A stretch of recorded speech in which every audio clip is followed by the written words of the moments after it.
আসসালামু আলাইকুম। আশা করছি সবাই অনেক ভালো আছেন। আবারও একটি নতুন ভিডিও নিয়ে চলে আসলাম আপনাদের মাঝে। আশা করব আমার ভিডিওর পুরোটাই জুড়ে আপনারা আমার সঙ্গেই থাকবেন।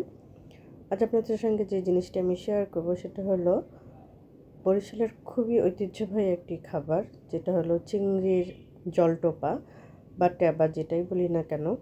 এটা বরিশালের খুবই জনপ্রিয় একটি খাবার। তো প্রথমে যেটা করতে হবে সেটা হলো কিছু গুঁড়ো চিংড়ি নিয়ে নিলাম, বা বড় চিংড়িও নিতে পারেন, সেটা আপনাদের খুশি মতো। চিংড়িগুলো আমি প্রথমে ব্লেন্ড করে নিলাম। তারপরে আমি কিছু নারকেলটাও একটু পানি দিয়ে ব্লেন্ড করে নিলাম। এখন এই চিংড়িটা যেটা আমি ব্লেন্ড করে নিয়েছিলাম, তার সঙ্গে খুবই অল্প অল্প পরিমাণে হলুদ, মরিচ এবং আদা রসুন বাটা ও লবণ দিয়ে আমি এটাকে একটা পেস্ট বানিয়ে নিলাম। এখন একটি পাত্রে আমি তেল গরম করে তাতে কিছু পেঁয়াজ কুচি দিয়ে দিলাম। আর পেঁয়াজ কুচিটা ভাজা হতে হতে আমি কিছু পরিমাণ পেঁয়াজ, তারপরে কাঁচামরিচ একটু ব্লেন্ড করে নিলাম। ব্লেন্ড করে নিয়ে আমি এখন সেই বেরেস্তার মধ্যে এই ব্লেন্ড করা কাঁচামরিচ এবং পেঁয়াজটা দিয়ে দিলাম। তারপরে এটাকে খুব ভালোভাবে ভেজে নিয়ে এখানে আমি একটু গোটা গোটা গরম মশলা দিয়ে দিলাম, যেমন এলাচ, দারচিনি, লং এবং তেজপাতা। পরিমাণ মতো লবণ দিয়ে, হলুদ দিয়ে, মরিচ দিয়ে এখন আমি এই মশলাটাকে খুব ভালোভাবে কষিয়ে নেব। খুব ভালোভাবে যখন এটা কষানো হয়ে যাবে, তারপরে আমি যে নারকেলটা ব্লেন্ড করে রেখেছিলাম সেটা দিয়ে দিলাম এবং সামান্য পরিমাণ পানিও দিয়ে দিলাম সেই ব্লেন্ডার জারটা ধুয়ে। এখানে পর্যাপ্ত পরিমাণে পানি দিতে হবে, কারণ আপনি যখন এই চিংড়ির যে পেস্টটা রেডি করে রেখেছিলাম সেটা যখন আপনি বল বল করে দেবেন, তাতে যেন বলগুলো ডুবে থাকে, সেভাবে বুঝে এই পানিটা দিতে হবে।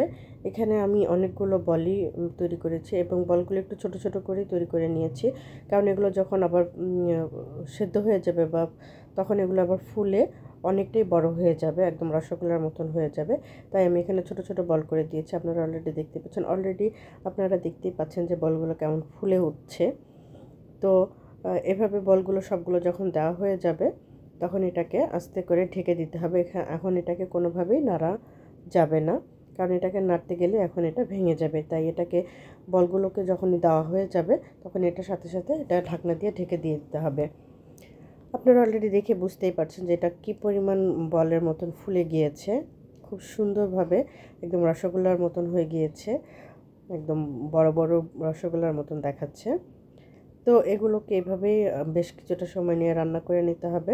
মাঝে মাঝে এটাকে নেড়ে দিতে হবে এবং এপট এপট করে দিতে হবে, উল্টে পাল্টে দিতে হবে যাতে প্রপারলি রান্না হয়।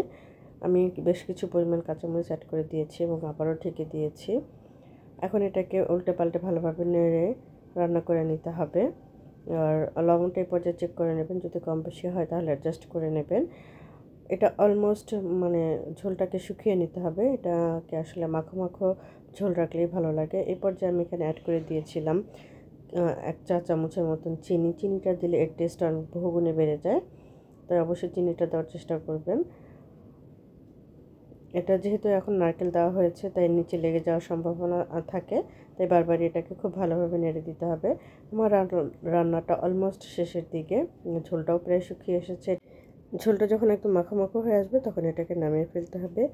এটার নাম জলটোপা এই কারণে যে, কারণ জলের মধ্যে এটাকে টুপ করে ছেড়ে দিতে হয়, আর এই কারণে এটার নাম হয়তো জলটোপা। তো আমার রান্নাটা প্রায় শেষ, আমি আপনাদের সামনে পরিবেশন করে নিচ্ছি। রেসিপিটি আপনাদের কাছে কেমন লাগলো অবশ্যই কমেন্টের মাধ্যমে জানাবেন। আজ এখানে শেষ করছি। সবাই ভালো থাকবেন এবং সুস্থ থাকবেন। আসসালামু আলাইকুম।